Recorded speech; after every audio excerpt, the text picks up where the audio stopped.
साहब की प्रतिमा पे पुष्पांजलि अर्पित करके अपना कृतज्ञता व्यक्त करें।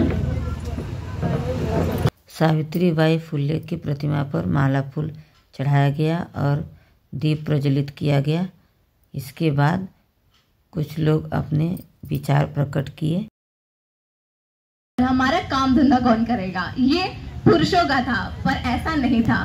सावित्रीबाई फुले की शादी 1840 में हुई थी, जब उनकी वर्ष 9 वर्ष की थी, तो बहुत छोटी वर्ष की थी वो तो। और उनकी शादी ज्योतिराव फुले से हुई थी। ज्योतिराव फुले बहुत ही अच्छे इंसान थे, जिन्होंने अपनी बीवी को पढ़ाया। वो पहले पुरुष थे जिन्होंने अपनी बीवी को पढ़ाया था, और जिससे उन्हें तो पता नहीं था कि वो पढ़ा रहे हैं अपनी बीवी को, वो कौन सी चिंगारी जला रहे हैं। उन्हें तो पता नहीं था कि उनकी बीवी क्या कर बैठेंगी। कि भारत की पहली लेडी टीचर और समाज सुधारक माता सावित्रीबाई फुले की जयंती मनाने के लिए हम सभी एकत्रित हुए हैं। उनका जन्म 3 जनवरी 1831 को महाराष्ट्र के सतारा जिले के नए गांव में हुआ था। शास्त्रों में कहा जाता है, स्त्री शूद्रो न ध्यता। स्त्री और शूद्र के लिए शिक्षा जो है वर्जित है।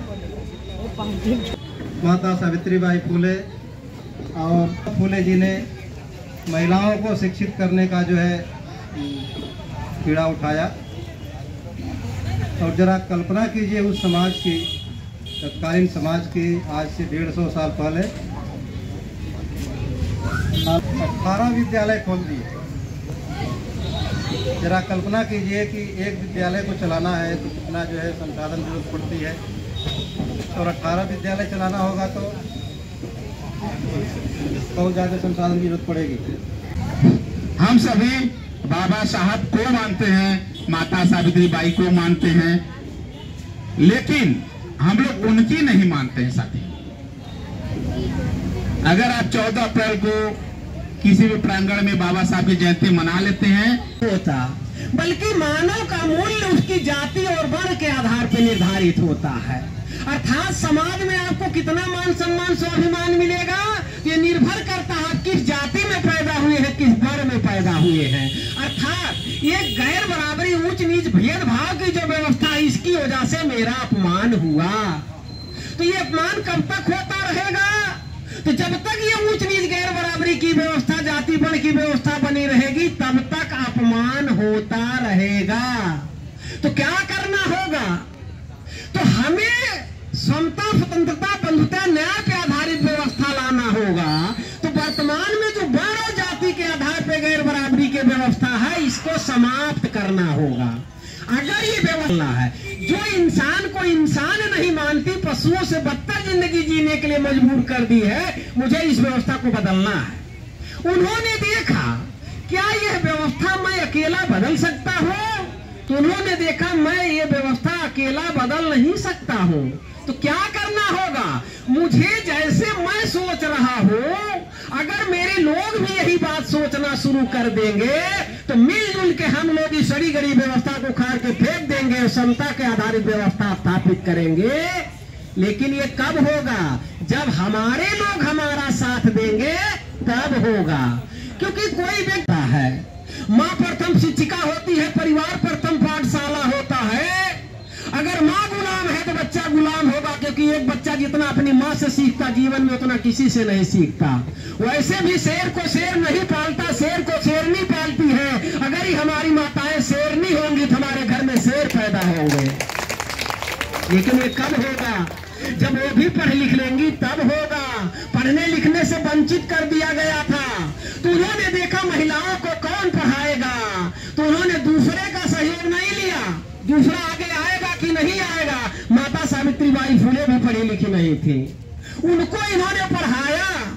जब उन्होंने पढ़ाया, जब इस लायक को हो गई दूसरों को भी पढ़ा सके, दूसरों को समझा सके, तो वास्तव में उन्होंने महाराष्ट्र के पूना शहर में बालिका विद्यालय की स्थापना किया 1 जनवरी 1848 को।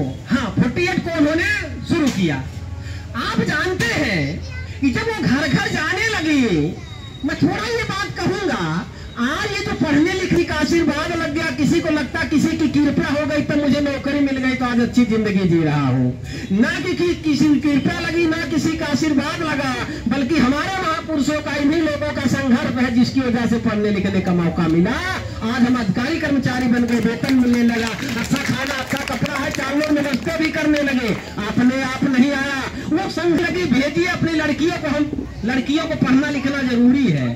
तो वास्तव में हमारे समाज में भ्रम पैदा कर दिया गया था, लड़की को पढ़ाई लिखाई करना जरूरी नहीं है, क्योंकि लड़की घर में क्या करेगी, चूल्हा चौका करेगी, गोबर पाथेगी, इसको ज्यादा पढ़ने लिखने कोई जरूरत नहीं है। स्त्री शुद्धो विद्या नाधियताम अभी हमारे साथियों ने बताया, समझा सके। तो वास्तव में उन्होंने महाराष्ट्र के पूना शहर में बालिका विद्यालय की स्थापना किया 1 जनवरी 1848 को। हाँ, 48 को उन्होंने शुरू किया। आप जानते हैं कि जब वो घर घर जाने लगी, मैं थोड़ा ये बात कहूंगा, आज ये जो पढ़ने लिखने का मौका मिला, जिसकी वजह से मान सम्मान की जिंदगी, हम लोग IAS पीछे बैठने अधिकार था नहीं, तो वास्तव में कैसे मिला?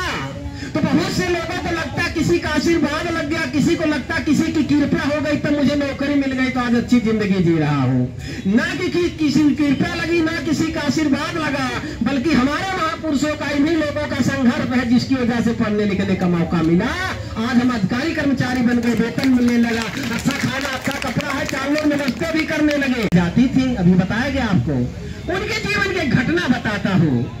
जिस दिन माता सावित्री बाई फुले के ऊपर गोबर कीचड़ फेंका गया, तो जब वो घर पे वापस आई, तो जब वो खाना बनाने गई, जब उन्होंने चूल्हे पे तावा रख दिया और उन्होंने उस पर रोटी डाल दिया, होता क्या, कभी कभी आदमी जब कोई ऐसी घटना हो जाती है तो आदमी खो जाता है, उसको याद ही नहीं रहता मैं क्या कर रहा हूँ या कर रही हूँ। कभी कभी गाड़ी चलाते हैं लोग, किसी बात में खो जाता है, लगता गाड़ी हम चला रहे हैं। तो जब माता सावित्री बाई फुले आई तो उन्होंने जब रोटी उस पर डाल दिया तो रोटी जलने लगा, और वो एकदम चिंतन में है, सोच रहे हैं, रोटी से धुआं निकलने लगा। जब राष्ट्रपिता ज्योतिबा फुले जी गेट पे आए तो उन्होंने देखा रोटी जल रही है, उनको लगा सावित्री आज हार गई, क्योंकि उनको पता चल गया था कि वास्तव में आज इनके ऊपर कितना इनका अपमान लोगों ने किया। तो जो धीरे से आए उनका हाथ पकड़े, उन्होंने कहा सावित्री आप नहीं जानती हो जिनके लिए हम लोग ये काम कर रहे हैं, जिनको पढ़ाने लिखाने काम कर रहे हैं ना, इनको पता नहीं है, इसलिए इन लोगों ने अपमान किया आपका। मैं जानता हूँ आपको बहुत दुख हुआ। जब वो ऐसा समझा ही रहे थे तो माता सावित्री बाई फुले ने बीच में ही बोला, इसका मतलब आप ये सोच रहे कि मैं हार गई हूँ क्या? आप मुझे समझा रहे हैं क्या?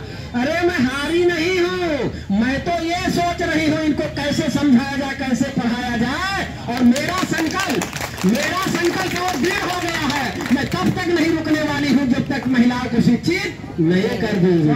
मेरा कहने का मतलब, इतना त्याग तपस्या बलिदान किया माता सावित्री बाई फुले ने, और उन्होंने जो पढ़ने लिखने का अभियान छेड़ा, उसी पढ़ाई लिखाई की वजह से आगे बाबा साहब अम्बेडकर ने अर्थात 1848 से लेकर 1956 तक 108 सालों का जो संघर्ष चला, जिसकी वजह से पढ़ने लिखने का मौका मिला, पढ़ने लिखने का मौका मिला, तो आज हम कर्मचारी अधिकारी बन गए, आज अच्छा जिंदगी जीने लगे। साथियों, अगर ये अवसर ना मिला होता, आज भी हम जातीय पेशा करते मिल जाते।